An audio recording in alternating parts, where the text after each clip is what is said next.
اللهم صل على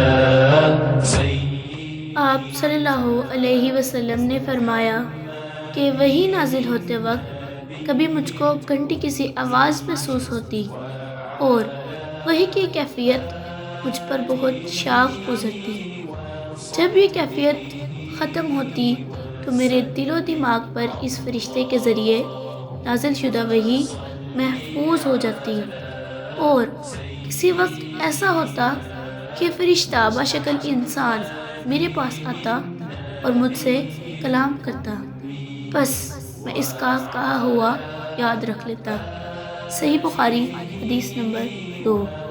ہمارے چینل قرآن و ذکر کو لائک، شیئر اور سبسکرائب کریں، اور اس کو دنیا کا نمبر 1 چینل بنائیں، کیونکہ اسلام پھیلانا ہم سب کے لیے ضروری ہے۔